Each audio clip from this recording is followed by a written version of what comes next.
The KRSabers. The KR fingerprint magnet. The KR fingerprint collection unit. Coming up next.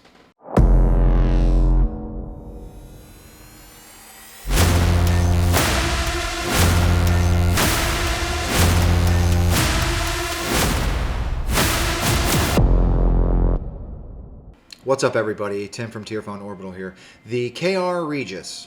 Regiis? Let's find out how you pronounce it first before I demolish the name anymore. Regiis. The KRSabers. What I assume was a Republic-era inspired hilt.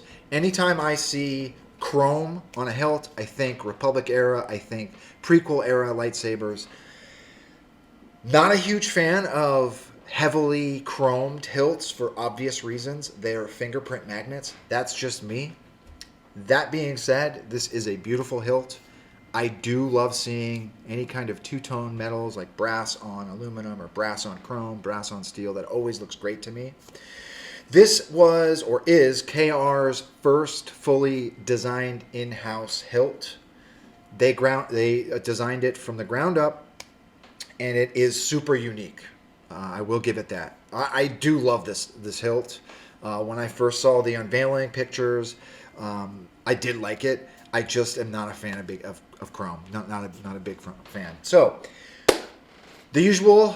We're going to talk about my chassis design for this particular build. We'll talk about the hilt itself. We will talk about how to use it, and we'll put a blade in it and do a quick demo. Right? Sound good? So let's get into it.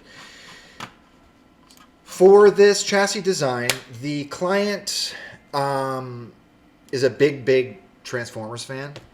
So he had a couple of requests for this particular hilt. One of them being a crystal chamber. Also, unfortunately, and I don't know if this is a negative or not, but with this particular hilt, your only option is a removable chassis. You could probably do a one-button setup and take out one of these buttonholes and use it as an external charging port, but who wants to do that? I mean, really, I'm not a fan of external charging. Kind of takes you away from the fact that it's a prop based on a series of fantasy films, science fiction films. Anyway, so removable chassis, crystal chamber, and with the crystal chamber, the request was to make it look like Generation 1 Transformers era circuit board. So what I ended up doing is I put a circular beach glass marble in the crystal chamber just to give it that unique, clean look, which was a request from the client. So let's talk about the chassis, right? So chassis, here it is. Fully removable. I designed in Fusion, as I usually do, put some greeblies and accents on the outside. Made the crystal chamber modular. This way I could wire up the chassis and utilize this top part as it's like a cavity that I could make my splices in, and then attach the crystal chamber up top. So 22mm speakers on the bottom. Battery is a removable battery. There's a kill switch area here. There are two NeoPixels, top and bottom. Was able to utilize one side of this as my wire channel. We'll show you that on the up close. And there's also a 3D printed PCB holder that goes up top here, which also allows for some wire management and splicing, etc. I needed space for, to solder the PCB, the 6-rail PCB emitter or PCB conductor to the top of that. So that's the chassis, quick and easy. I also needed to design a switch holder for the switches in the middle of the hilt. This allows for, this is what holds the 6-rail business end of the PCB emitter, or not the PCB, just a 6-rail, 6-pin PCB from Smugglers Outpost, and the top is where I set the Shtok PCB emitter. All the wiring can be done on the inside, and then I secured both of them. So that went there, went inside the hilt, lives inside the hilt, and we'll do an up close right now, actually. So here she is, the fingerprint collector. Pommel's at the bottom. Pommel unscrews. What I really thought was cool and clever about this piece from KR is that in the pommel, there's a part that unscrews from the bottom of the pommel so you can manage your resonance with the speaker. I actually didn't even know that this comes completely off. So I was concerned about having a 22 millimeter speaker in this. I work with 28 millimeter speakers. I've been working with a lot of 28 millimeters from the Saber Merchant, which sound phenomenal. But I haven't done a 22 millimeter build in a while, and I was concerned that it wasn't loud enough. Taking this part off of that pommel made it so much louder. So I suggest leaving that off when you're using it, or and put it back on when you don't need it, or just leave it off altogether. It just sounds a lot better without it. So here's our chassis.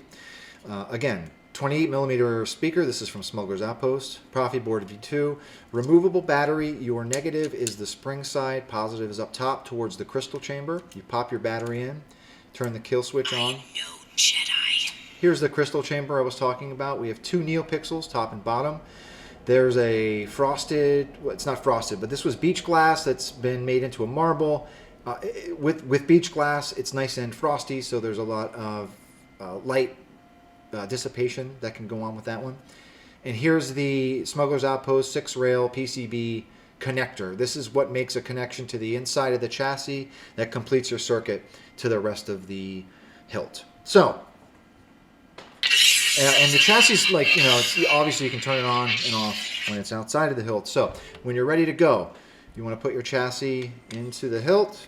The timing and everything is all perfect with when you put the pommel in. So once you screw your pommel all the way in, that's a perfect fit and makes that connection from the chassis to the 6-rail PCB pins on the inside of the hilt. Red button is your activation. This black button on the rear is your aux. So that's how you switch fonts, and this is how you activate it. Yeah, wow. I mean, it sounds so much better with that piece off of the pommel. So there she is. Twist to activate is all on. What I also did with this particular build, I made a custom blade plug for this. It's like an angled blade plug printed in clear resin with some other printed parts on the inside, just to give it a little bit of accent when there's no blade in it, right? Flash works, aux works. Yeah, it sounds so much better without that part in it. I wish I would have known that before doing this video, because I was a little concerned that it didn't sound loud enough, but it sounds so much better without that. Let's pop a blade in it quickly.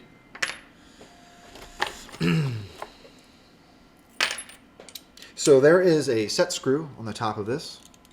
It's a black grub set screw. You just unscrew that, pop the blade plug out, put a blade in very carefully, don't jam it in there. That's what she said. And there we go, right? So, screw that in a little bit more.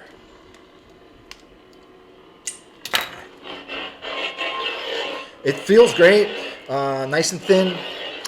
The thinner diameter hilts are always better, in my opinion, for swinging. So yeah, that's the KR. Regiis. I feel like I'm still pronouncing it incorrectly. What I'm going to do is get this in the mail tomorrow to the client. You, the client. I'm speaking directly to you now. I hope you enjoy it. Thank you very much for your business. I'm grateful that you trusted me with the build. I'm also, grateful to you, the viewer, for watching. As I always say, I'm always here for help. If anyone wants to reach out to me on Instagram or the Lightsaber Discord, or just shoot me an email on the Etsy, I'm always available and happy to help. Hope you enjoyed. That is the KR fingerprint magnet, brought to you by Tier Fun Orbital. Listen, may the Force be with you, everybody. Have a good one.